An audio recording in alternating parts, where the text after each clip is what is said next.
Hello friends.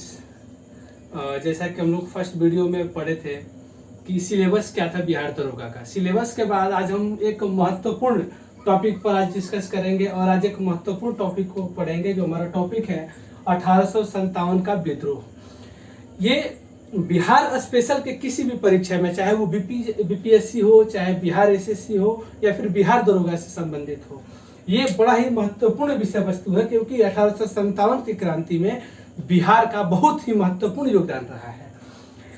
आपको पता होगा, देखिए मैं जो टॉपिक बताऊंगा उसमें से आप प्रश्न खोजिएगा, प्रश्न खोजने की चेष्टा कीजिएगा कि मैं जो लाइन बोल रहा हूं उसमें से प्रश्न कौन से निकल रहे हैं और उसका उत्तर क्या होगा। कहता है कि 1757 की क्रांति के बाद, 1757 में जो क्रांति हुई थी, पलासी की लड़ाई के बाद अंग्रेज जो थे भारत में उपनिवेश स्थापित करने आए थे। वो क्या करने आए थे? तो व्यापार करने आए थे। मैं थोड़ा सा पीछे चलता हूँ। भारत जब 1600 ईस्वी में अंग्रेज भारत आए और यहाँ पे उन्होंने अपना व्यापार स्थापित किया। थोड़ा सा पीछे चलते हैं ताकि जो आपकी पीछे की पढ़ाई है वो आगे सिलसिलेवार ढंग से शुरू हो जाए। तो मुसलमान शासकों ने हमारे देश पर शासन किया था। बहुत सारे मुसलमान शासक थे। उनका नाम जैसे मैं क्रम से लूँ तो संक्षेप में लिख देता हूँ कि गुल खिलातो सैयद लोदी, गुल खिलातो सैयद लोदी मरे। ध्यान दीजिएगा, ये ट्रिक है। इस 1857 की क्रांति से इसका कोई लेना देना नहीं है, लेकिन आपकी जो पीछे की पढ़ाई है क्रम से आगे बढ़े, आपको कोई कंफ्यूजन ना हो इस टॉपिक को समझने में, इसलिए मैंने इसको दिया है। गुल से गुलाम वंश, खिल से खिलजी वंश, तो से तुगलक वंश। मैं लिख देता हूँ यहाँ पे, ये गुलाम वंश क्रम से इन्होंने शासन किया। सबसे पहले गुलाम वंश ने शासन किया, इसके बाद खिलजी वंश ने शासन किया, इसके बाद फिर तुगलक वंश वालों ने शासन किया, फिर सैयद वंश वालों ने, फिर लोदी वंश वालों ने, और इसके बाद अंत में मुगल वंश आया। मुगल वंश का सबसे कमजोर शासक बहादुर शाह जफर था। उसके बाद अंग्रेज भारत में आ गए। अब 1857 की क्रांति पर आ जाते हैं सीधे सीधे कि पलासी की लड़ाई के बाद अंग्रेज भारत में व्यापार स्थापित करने के उद्देश्य से, उपनिवेश स्थापित करने के उद्देश्य से आए थे। उन्होंने औद्योगिकरण को बढ़ावा दिया। औद्योगिकरण को बढ़ावा तो दिया उन्होंने, और उनका मुख्य उद्देश्य जो था वो क्या था? तो अधिकतम रूप से आर्थिक और सामाजिक लाभ कमाना था, आर्थिक और व्यापारिक लाभ कमाना था। ध्यान दीजिएगा, यदि सवाल आएगा कि अंग्रेजों को भारत पर शासन करने का मुख्य उद्देश्य क्या था, तो मुख्य उद्देश्य इनका यही था कि आर्थिक और व्यापारिक रूप से जितना ज्यादा से ज्यादा लाभ हो सके उन्हें प्राप्त करना था। उन्होंने क्या किया कि वाणिज्यीकरण पर बल दिया, व्यापारीकरण पर बल दिया, और उस प्रकार की फसलों को लगाना शुरू किया जिससे कि उनका व्यापार बढ़ सके, कच्चे माल का उत्पादन ज्यादा हो, जैसे अफीम हो गया, नील हो गया, चाय हो गया, कपास हो गया, जूट हो गया। और उन्होंने फिर क्या किया कि खेती पर उन्होंने टैक्स बढ़ा दिया। अब किसानों में हलचल मच गई, किसान परेशान हो गए। परेशान होने का कारण ये था कि अनाज का उत्पादन नहीं हो रहा था और किसान भोजन के बिना मरने लगे। जो कच्चा माल हमारे यहाँ पैदा होता था वो विदेशों में भेज दिया जाता था। उसके बाद अंग्रेजों की एक सबसे बड़ी जो नीति रही कि फूट डालो और शासन करो। उन्होंने फूट डालना शुरू किया, छोटे छोटे साम्राज्यों को तोड़ करके एक राजा को मिला लेना, और साथ ही उन्होंने हिंदू मुसलमान नाम की उन्होंने दो कैटेगरी बनाई। वो एक छोटी सी बात याद आती है कि केसरिया हिंदू हुआ, हरा हुआ मुसलमान, रंगों पर ही लिख दिया जाति धर्म का नाम। उन्होंने फूट डालो और शासन करो की नीति को अपनाया, और साथ ही उन्होंने जो चार प्रमुख तत्व थे हिंदू और मुसलमानों के, मान, धर्म, मानक और जीवन और संपत्ति, मान, धर्म, जीवन और संपत्ति, उन चारों का नाश करना शुरू किया। तब जाकर के 10 मई 1857 को मेरठ की कंपनी में सिपाहियों द्वारा एक जन व्यापी विद्रोह शुरू किया गया। किसानों द्वारा 10 मई 1857 को मेरठ कंपनी में सिपाहियों द्वारा एक विद्रोह शुरू किया गया जो कि जन व्यापी विद्रोह बन गया। ध्यान दीजिएगा कि मेरठ के सिपाहियों द्वारा विद्रोह कब शुरू किया गया, तो उसका सही जवाब होगा 10 मई 1857। इसके बाद आप ध्यान दीजिएगा कि इस क्रांति का मुख्य कारण क्या था। मुख्य कारण का मतलब है कि ये जो क्रांति हुआ 1857 का विद्रोह का, उसमें कोई एक कारण तो हुआ नहीं होगा, बहुत सारे कारण हुए होंगे। उन मुख्य कारणों में से आइए हम चर्चा करते हैं सबसे पहले कि राजनीतिक कारण क्या था। राजनीतिक कारण जो था, सबसे पहले कारणों की चर्चा करते हैं तो उसमें एक राजनीतिक कारण था। लेकिन कहा जाता है मुख्य रूप से कि 34वीं रेजिमेंट के मंगल पांडे नामक एक सिपाही द्वारा विद्रोह की शुरुआत की गई थी। विद्रोह का मुख्य कारण यह था कि उस बंदूक में जो चर्बी लगी आती थी, कारतूस, उस कारतूस को दांत से खींच करके, और इसके बाद क्या था कि उसमें भरना था। और बंगाल में खास करके अफवाह उड़ा दिया गया था कि वो जो कारतूस है वो गाय और सुअर की चर्बी से बना होता है। इसके हम विस्तार से पढ़ेंगे, इसको हम आगे पूरा विस्तार से पढ़ेंगे। अभी हम जो पढ़ रहे हैं इसका राजनीतिक कारण क्या था, क्योंकि अंग्रेज जो आए थे केवल व्यापार के उद्देश्य से भारत तो आए नहीं थे, उनकी मंशा कुछ और थी, वो शासन करना चाहते थे। तो राजनीतिक कारण में लॉर्ड वेलेस्ली की सहायक संधि जो थी, ध्यान दीजिएगा मैं क्या कह रहा हूं, आप इसमें से प्रश्न ढूंढने की कोशिश कीजिएगा कि प्रश्न क्या है और उसका उत्तर क्या है। लॉर्ड वेलेस्ली की सहायक संधि कब हुई थी? तो 1857 की क्रांति में ही हुई थी। 1857 में ही लॉर्ड वेलेस्ली की सहायक संधि हुई थी। उसके बाद लॉर्ड डलहौजी की भी एक संधि हुई थी जिसे व्यापकता का सिद्धांत कहते हैं। कौन कौन सी संधि हुई थी? कौन कौन सी संधि हुई थी आप ध्यान दीजिएगा। एक तो लॉर्ड वेलेस्ली की सहायक संधि, और दूसरा व्यापकता संधि। यदि प्रश्न आएगा इन दोनों में से कि सहायक संधि कब हुई थी, तो 1857 में ही हुई थी, और व्यापकता संधि कब हुई थी, तो ये भी 1857 में ही हुई थी। ये संधि किसके द्वारा किया गया था? तो लॉर्ड वेलेस्ली के द्वारा किया गया था, और ये व्यापकता संधि जो है वो लॉर्ड डलहौजी के द्वारा किया गया था। ठीक है। राजनीतिक कारणों में एक मुख्य कारण ये था कि जो उस समय के राजा थे, छोटे छोटे विरासतों के जो राजा थे, उनको अंग्रेजी सेना की भी सेनाओं को रखना पड़ता था, और अंग्रेजी सेनाओं का हस्तक्षेप जो था बहुत ज्यादा बढ़ गया था, और इस कारण से उन्हें शासन करने में समस्याएं आती थी। और कंपनी की जो थी ईस्ट इंडिया कंपनी की हस्तक्षेप उसमें बहुत ज्यादा बढ़ने लगा। लॉर्ड डलहौजी ने एक और नीति की शुरुआत की। उस नीति को क्या कहते हैं? राज्य हड़प नीति। सवाल आपका आ सकता है कि राज्य हड़प नीति की शुरुआत किसने किया था? तो आपका जवाब होगा लॉर्ड डलहौजी। ध्यान दीजिएगा, मेरी बातों में से आप मेरे टॉपिक से प्रश्न निकालने की कोशिश कीजिएगा, और जितने भी प्रश्न आएंगे 1857 के विद्रोह के मुख्य कारण का जितना मैं बताऊंगा उसमें से ज्यादा नहीं आएगा, यह मेरा 200% का दावा है। आइए हम आगे पढ़ते हैं कि जो राज्य हड़प की नीति थी इसी को हम व्यापकता का सिद्धांत कहते हैं, और अंग्रेजों ने इसमें एक और कानून बना दिया। राजनीतिक की बात थी, राजनीति में तो उथल पुथल ऐसे ही मचता है। उन्होंने कहा कि जो दत्तक पुत्र हैं उनका कोई अधिकार नहीं होगा। दत्तक पुत्र का मतलब कि जिन्हें हम गोद ले लेते हैं, यानी कि जो असली वारिस होगा राजा का वही राजा बनेगा, आप गोद लेकर किसी को राजा नहीं बना सकते। अंग्रेजों ने इसको समाप्त कर दिया, और यदि किसी राजा का कोई वारिस नहीं होता था तो वो अंग्रेज अपने राज्य में उस राज्य को मिला लेते थे। ध्यान दीजिएगा, सवाल ये होगा कि दत्तक पुत्र प्रथा को किसने समाप्त किया? तो आपका जवाब क्या होगा? लॉर्ड डलहौजी ने। ठीक है, ये प्रश्न बीपीएससी में पिछली बार आया हुआ था, आप इसको ध्यान से देखेंगे। इसके बाद लॉर्ड डलहौजी ने इसी तरह से अपने राजनीतिक कारनामों से किन किन क्षेत्रों को मिलाया है, जरा आप ध्यान से देखेंगे। राजनीतिक कारणों में अपने राजनीति के दम पर लॉर्ड डलहौजी ने जिन जिन क्षेत्रों का विलय किया था वो वर्ष के हिसाब से सतारा का विलय 1848 में किया, जयपुर और संबलपुर का विलय 1849 में, बघाट की संधि हुई थी, बघाट का विलय 1850 में हुआ था, उदयपुर का विलय 1852 में हुआ था, झांसी का विलय 1853 में, नागपुर 1854 में, करौली 1855 में, और अवध 1856 में।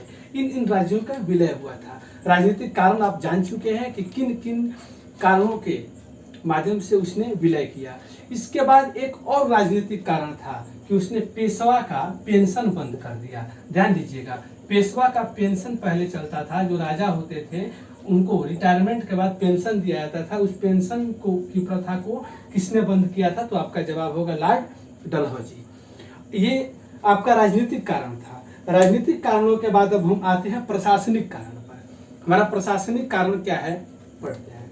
प्रशासनिक कारण क्या था कि पदों में भेदभाव किया जाता था। हमारे यहाँ के जो लोग थे वो सेना में उनका अनुपात जो था 5:1 का था। भारतीय और अंग्रेजी सेना का अनुपात जो था 6 सिपाही में 5 सिपाही भारत का होता था, भारतीय सिपाही होता था और 1 अंग्रेज होता था।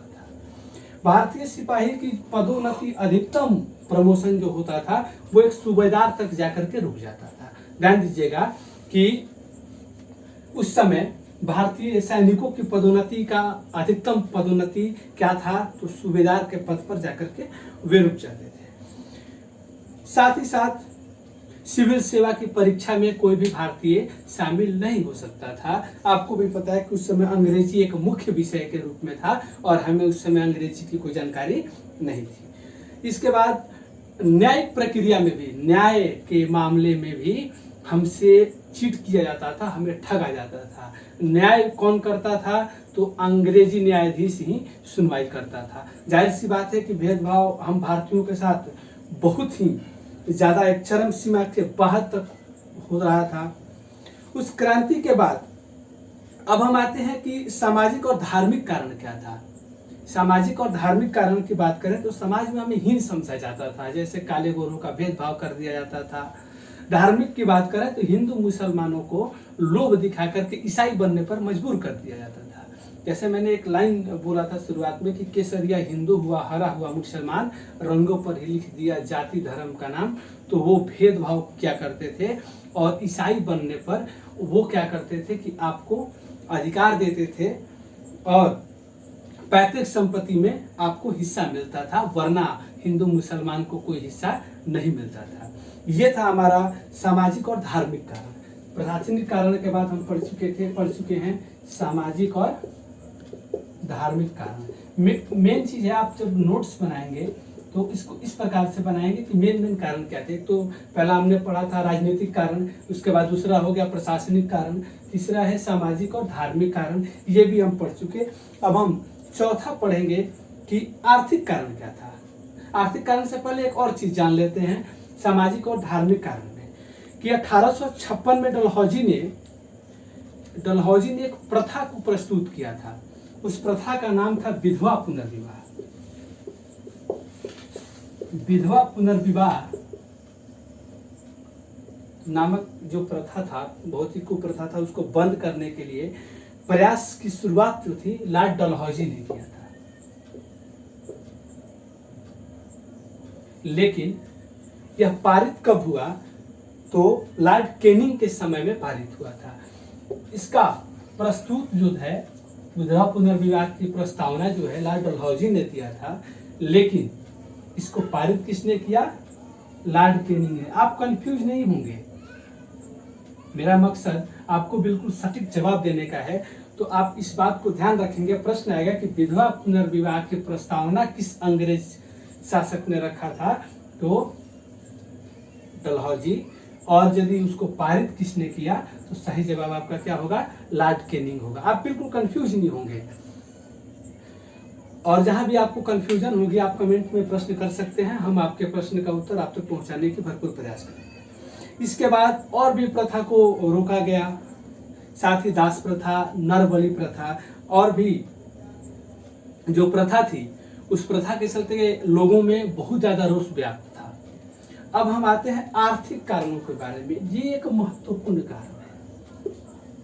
आर्थिक कारण जो है वो किसी भी देश बने रहने में बहुत ही महत्वपूर्ण कारण है। और अंग्रेजों ने जो दमन किया था वो दो चीजों पर दमन किया था। एक तो सही बात है कि यदि आप किसी राष्ट्र को गुलाम बनाना चाहते हैं तो उस राष्ट्र की भाषा को बदल डालिए, क्योंकि भाषा जो है किसी भी राष्ट्र की नियति है और अर्थ उसका एक आधार स्तंभ है। उन्होंने दोनों चीजों को खत्म कर दिया। आर्थिक कारणों के बारे में हम आइए जानते हैं। उन्होंने अलग अलग तरह के भू राजस्व की नीतियां अपनाई, अस्थायी बंदोबस्ती की शुरुआत किया, रैयतवाड़ी तथा महालवाड़ी प्रथा की शुरुआत की, और साथ ही इस सब चीजों के साथ किसानों का अत्यंत दोहन किया गया। अब हम जानते हैं एक सबसे बड़ा मुख्य कारण सैन्य कारण, क्योंकि हम पीछे पढ़ चुके हैं कि 5:1 का सैनिक और भारतीय सैनिक और अंग्रेजी सैनिकों का अनुपात था। तो सैन्य कारणों में भारतीयों का फिर भी दमन किया जाता था, फिर उनका दोहन किया जाता था। भारतीय सेना में अनुपात जो था वो 5:1 का था, ये तो आपको पता है। साथ ही नस्लीय भेदभाव किया जाता था, उसके साथ ही बड़ा ही बुरा बर्ताव किया जाता था। और लॉर्ड कैनिंग ने 1856 में सामान्य सेवा भर्ती अधिनियम पारित किया। सामान्य सेवा भर्ती अधिनियम, ध्यान दीजिएगा बात को, प्रश्न यहाँ से निकलता है। सामान्य सेवा भर्ती अधिनियम कब पारित किया गया था? 1856 में। इस तरह से प्रश्न निकलेंगे आपके। उस प्रथा में ये था कि भारतीय सिपाही जो थे उनको भी टिकट लगाना, जो कहीं पत्र भेजते थे तो उनको भी टिकट लगाना बिल्कुल अनिवार्य था। इसलिए ऐसा लगता था सैनिकों को कि उनके विशेषाधिकारों के साथ हनन हो रहा है। तो सैन्य कारण इसका एक प्रमुख कारण बना, विशेषाधिकारों का हनन। सामान्य सेवा भर्ती अधिनियम सैन्य कारण का मुख्य कारण था। अब जो सबसे बड़ा कारण है, जिसकी चर्चा हम बहुत ही विस्तार से करने वाले हैं, वो है तत्कालिक कारण। आप अभी तक सोच रहे हैं कि हम 1857 की क्रांति पढ़ रहे हैं, सैनिक विद्रोह के बारे में, मंगल पांडे के बारे में हम अभी तक क्यों नहीं पढ़े? सबसे ज्यादा प्रश्न इसी कारण से आता है, तत्कालिक कारण से ही सबसे ज्यादा प्रश्न आता है। तो ये था कि 1856 में, मुख्य कारण में मैं चर्चा कर रहा हूँ बड़े विस्तार के साथ, आप ध्यान देंगे कि 1856 में एक लोहे की पुरानी बंदूक चलती थी अंग्रेजी फौज में। उस बंदूक का नाम था क्राउन बेस। ध्यान दीजिएगा, उस बंदूक का क्या नाम था?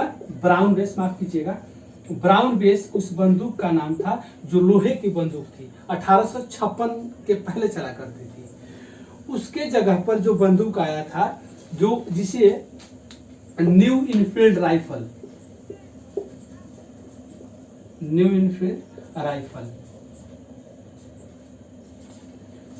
ये सबसे मुख्य कारण था। क्राउन बेस के बदले में न्यू इनफील्ड राइफल आया था। इसी राइफल में, ये राइफल कब आया था? तो दिसंबर 1856 में आया था। ध्यान दीजिएगा, दिसंबर 1856 में इसी राइफल में ब्राउन बेस में क्या था कि गोलियां भरी जाती थी और इसमें कारतूस जो था वो चर्बी लगा हुआ होता था, इसको दांत से खींचना होता था।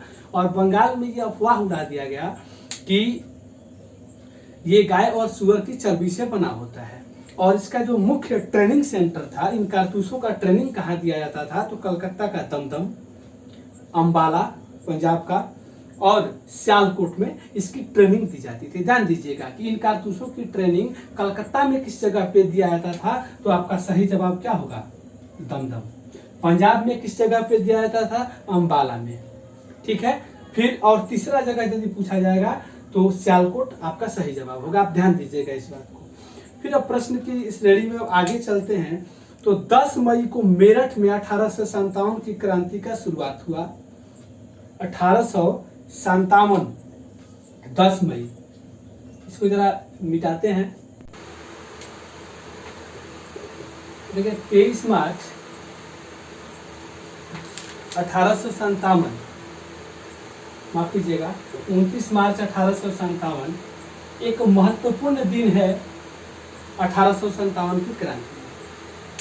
मैंने अभी तक के जितने सारे प्रश्न पत्र देखे हैं, अभी तक जितनी सारी परीक्षा हुए हैं, कुछ में मैं शामिल भी था, कुछ में शामिल नहीं था, उन सारे प्रश्न पत्रों को मैंने देखा है।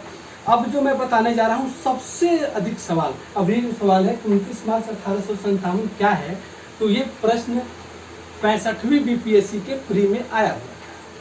साथ ही बिहार दरोगा में भी यह प्रश्न था। ध्यान दीजिएगा 29 मार्च 1857 को 34वीं रेजिमेंट बटालियन के मंगल पांडे नाम के एक सिपाही ने उस कारतूस लगी चर्बी को खींचने से मना कर दिया, और साथ ही साथ उसने अपने एजेंट की हत्या भी कर दी थी, जिसने उन्हें ऑर्डर दिया था कि आप इस कारतूस को खींच करके गोली चलाएं। उसके बाद ये आंदोलन जो है व्यापक रूप लेता गया और अन्य जगहों पर भारत के अब बहुत से बड़े छोटे रियासतों में ये फैल गया। अब आइए हम ये जानते हैं कि कौन कौन से रियासत में इस युद्ध का नेतृत्व किन्होंने किया था और उनकी लड़ाई किन अंग्रेजों के साथ हुई थी। महत्वपूर्ण दिवस, महत्वपूर्ण तथ्य महत्वपूर्ण स्थानों की चर्चा हम विस्तार से करेंगे ताकि कोई भी प्रश्न आपका छूट न जाए। आइए सबसे पहले हम ये जानते हैं कि 10 मई 1857 को 10 मई 1857 को इस क्रांति की शुरुआत मेरठ से हुई थी। इस क्रांति का जो सेंटर पॉइंट था, मुख्य बिंदु जिसको कहते हैं, और वो मेरठ था। तो 10 मई 1857 को वहाँ के रेजिमेंट के सिपाहियों ने विद्रोह शुरू किया और ये विद्रोह पूरे भारत में फैल गया। इस विद्रोह का जो मुख्य चिन्ह था, इस विद्रोह का जो मुख्य चिन्ह था वो चिन्ह क्या था? कमल और रोटी। ध्यान दीजिएगा, कमल स्वराज के लिए लड़ाई लड़ना था और रोटी पेट भरने के लिए। अब ये जो लड़ाई शुरू हुई तो बरेली से शुरुआत हुआ इस लड़ाई का। बरेली में पूर्व सिपाही, अंग्रेजी शासन के पूर्व सेनानायक खान बहादुर के नेतृत्व में बरेली से इस क्रांति का बिगुल बजाया गया। अलग अलग जगहों पर क्रांति के अलग अलग अग्रदूत शामिल हुए और आप ध्यान दीजिएगा, इसमें से वीडियो को आप पॉज करके मेरी बातों को ध्यान से सुन करके और प्रश्न और उनके उत्तर को निकाल कर आप लिखिएगा। ये आपका एक कंप्लीट नोट्स होगा और आने वाले तमाम महत्वपूर्ण परीक्षाओं के लिए बहुत ही उपयोगी होगा, ऐसा मैं दावा करता हूं, क्योंकि ये किसी का नोट्स नहीं है। ये जो मैंने पढ़ा है, मैंने जिस चीज़ को महसूस किया है, वो चीज़ आप तक पहुंचाना चाहता हूं। बरेली में इस क्रांति के अग्रदूत खान बहादुर, जो कि पूर्व अंग्रेजी सेनापति थे, उन्होंने इसकी शुरुआत किया। बरेली, ध्यान दीजिएगा, बरेली में खान बहादुर। जब झांसी की बात आती है तो झांसी की रानी लक्ष्मीबाई को कौन भूल सकता है? झांसी की रानी की लड़ाई, लक्ष्मीबाई की लड़ाई अंग्रेजी सेनानायक ह्यूरोज के साथ हुआ था। आप वो लाइन पढ़े होंगे झांसी की रानी कविता में कि पर पीछे ह्यूरोज आ गया, उसको भी मुंह की खानी थी, खूब लड़ी मर्दानी, वह तो झांसी वाली रानी थी। उसको ध्यान रखिएगा, अंग्रेज सेनानायक ह्यूरोज को भी झांसी की रानी लक्ष्मीबाई ने मार गिराया था। उसके बाद लखनऊ के नवाब घराने से बेगम हजरत महल नामक महिला निकल करके और उस क्रांति की लड़ाई में अग्रदूत बन करके और अंग्रेजों को पछाड़ दिया। इसके बाद कानपुर में नाना साहब पेशवा की बात आती है। नाना साहब पेशवा के एक महत्वपूर्ण सहयोगी और उनके सेनापति तात्या टोपे बने। तात्या टोपे को रामचंद्र पांडुरंग भी कहा जाता है। ध्यान दीजिएगा, तात्या टोपे को और किस नाम से जाना जाता है? आपका यदि प्रश्न होगा तो हमारा जवाब क्या होगा? रामचंद्र पांडुरंग। ध्यान दीजिएगा, या फिर रामचंद्र पांडुरंग किसे कहा जाता था? आपके 4 ऑप्शन होंगे उसमें, तात्या टोपे, नाना साहब पेशवा, बाबू वीर कुंवर सिंह, दीवान मनीराम दत्त। तो आपका सही जवाब क्या होगा? तात्या टोपे। इस तरह से हम आगे आते हैं, जगदीशपुर की बात करते हैं। तो जगदीशपुर जो वर्तमान में भोजपुर जिले में पड़ता है, शाहबाद प्रक्षेत्र का एक जगह था जहां से वीर कुंवर सिंह ने 80 वर्ष की उम्र में लड़ाई की शुरुआत की थी और उन्होंने अंग्रेजों को पछाड़ दिया था। साथ ही उनकी बाह में जो गोली लगी थी गंगा के तट पर, उन्होंने गंगा को भी उस बाह को काटकर गंगा में अर्पण कर दिया, ये कहते हुए कि अंग्रेजों के दुश्मनों की कोई भी चीज हमारे शरीर में न पड़े, क्योंकि वो पाप के समान है। इसके बाद हम आगे चलते हैं तो असम में इस क्रांति की शुरुआत और अग्रदूत बन करके दीवान मनीराम दत्त सामने आए और फैजाबाद में मौलवी अहमदुल्ला शाह आ गया है। कुछ हम प्रश्न देख लेते हैं। ये विस्तार से आपका टॉपिक था, समाप्त हो गया। इसमें से कुछ प्रश्न मिलेंगे और कुछ अन्य प्रश्नों को भी देख लेते हैं। जैसे एक सवाल आया हुआ था उत्तराखंड पीसीएस में और बीपीएससी में भी प्रश्न था कि मंगल पांडे की घटना कहाँ हुई थी। ध्यान दीजिएगा, मंगल पांडे की घटना कहाँ हुई थी, उसके ऑप्शंस कुछ मिलेंगे आपको, मेरठ में, बैरकपुर में, बुंदेलखंड में और लखनऊ में। तो आपका सही जवाब क्या होगा? आपका सही जवाब होगा कि बैरकपुर की छावनी में मंगल पांडे ने घटना को अंजाम दिया था। अब आगे देखते हैं कि मंगल पांडे सिपाही था। मंगल पांडे सिपाही था, किस बैच का, किस इन्वेंट्री का सिपाही था? तो बहुत सारे ऑप्शन होंगे, लेकिन आपका सही जवाब होगा 34वीं बटालियन का सिपाही था। इसके बाद 1857 की स्वाधीनता संग्राम का प्रतीक क्या था? मैंने आपको लिखवाया था कमल और रोटी।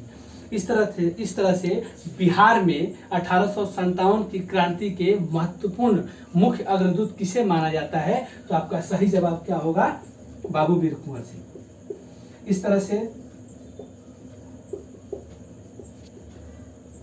तरह से बहुत सारे प्रश्न आएंगे। ये प्रश्न बीपीएससी 65वीं में पूछा गया था और साथ ही बिहार दरोगा में के लिए भी ये बड़ा ही महत्वपूर्ण प्रश्न है। साथ ही बिहार में 1857 विद्रोह का नेतृत्व किसने किया था? ये बीपीएससी 65वीं का सवाल था। फिर अगला एक प्रश्न था 42वीं बीपीएससी में, 48वीं 52वीं बीपीएससी के प्री में एक प्रश्न किया गया था कि 1857 विद्रोह का नेतृत्व बिहार में किसने किया था? तो बिल्कुल सही जवाब था इसका बाबू वीर कुंवर सिंह। ध्यान दीजिएगा, वीर कुंवर सिंह से 2 या 3 प्रश्न आते हैं। वीर कुंवर सिंह से 2 या 3 प्रश्न आते हैं। एक प्रश्न ऐसे कुछ जोड़ करके भी आता है कि बाबू वीर कुंवर सिंह के जो भाई थे वीर अमर सिंह, वीर कुंवर सिंह वैसे 4 भाई थे, वीर कुंवर सिंह, वीर अमर सिंह, दीनदयालु सिंह और राजपति सिंह, ये 4 भाई थे। अमर सिंह जो थे गुरिल्ला युद्ध में माहिर थे, अंग्रेजों से गुरिल्ला युद्ध करने में माहिर थे। ये प्रश्न कभी कभी बिहार दरोगा में आ सकता है और ये संभावित प्रश्न है कि इस प्रकार के प्रश्न आते हैं। इसके बाद कुछ और प्रश्न था कि पटना में 1857 के स्वतंत्रता संग्राम के नेता कौन थे? तो इसमें भी जवाब जो है ऑप्शन आपके कंफ्यूजन करने के लिए आते हैं कि जुझार सिंह, हैदर अली खान, कुशल सिंह और राजपूत कुंवर सिंह। तो सही जवाब आपका होगा राजपूत कुंवर सिंह। फिर इसके बाद एक और सवाल आता है, सबसे महत्वपूर्ण सवाल है और ये प्रश्न हर साल संभावित प्रश्न के रूप में देखा जाता है कि 1857 के विद्रोह को किस उर्दू कवि ने देखा था? आपका ऑप्शन है मीर तकी मीर, जोक, गालिब और इकबाल। ये 45वीं बीपीएससी से आज तक ये प्रश्न संभावित रहा है और लगभग आता रहा है। इसका सही जवाब है गालिब। तो 1857 की महत्वपूर्ण तथ्यों को हम आज विस्तार से चर्चा किए। उम्मीद करता हूं कि मेरी ये बात आपको अच्छी लगी होगी, मेरी ये वीडियो पसंद आई होगी, क्योंकि मैंने परीक्षा के उद्देश्य से किसी भी छोटी बिंदु को भी नहीं छोड़ा है। और यदि आपको ये वीडियो अच्छी लगी होगी तो इसको लाइक, सब्सक्राइब और शेयर करेंगे ताकि हमारी बात और भी हमारे जो तैयारी करने वाले बड़े छोटे भाई बंधु हैं उन तक पहुंच पाए। धन्यवाद।